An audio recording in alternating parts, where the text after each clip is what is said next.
నేడు నీకు నేను చెబుతున్న ఈ మాటలు నీ హృదయములో ఉండాలి. ఎంతమంది తల్లిదండ్రుల హృదయాలలో దేవుని వాక్యము, దేవుని జ్ఞానము ఎంతమంది తల్లిదండ్రుల హృదయాలలో ఉందో ఒక్కసారి ఇక్కడ కూర్చున్న మీరు ఒకసారి చెక్ చేసుకోండి. చిత్రం ఏంటంటే, ఏ ఇద్దరు వ్యక్తులు కలిసినా, ఏ ఇద్దరు వ్యక్తులు కూర్చున్నా దేవుని గురించి గాని, బైబిల్ గురించి గాని, వాక్యాన్ని గురించి గాని, దేవుని కార్యక్రమాల గురించి గాని ఈ సంభాషణ కంటే ఎక్కువ ఏం మాట్లాడుకుంటున్నారు మీకు తెలియదు. ఒక్కసారి మీరు ఆలోచించండి. ఏం మాట్లాడుకుంటున్నారు? మరో వ్యక్తి కోసం మాట్లాడుతున్నారా? ఒక్కసారి నీ గురించి చూడు, భార్య గురించి చూడు, పిల్లల గురించి చూడు, నీ కుటుంబాన్ని గురించి ఆలోచించు.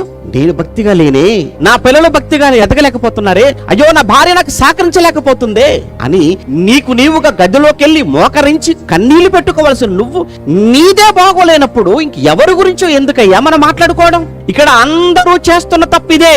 మీకే కాదు, నాకు అందరి కోసం చెబుతున్న మాట. దేవుడు నిన్ను నమ్మి నీకు ఇచ్చిన పిల్లలు అబ్రహాము గారికి లోటుగా నీకు అలా ఏమి కాదే.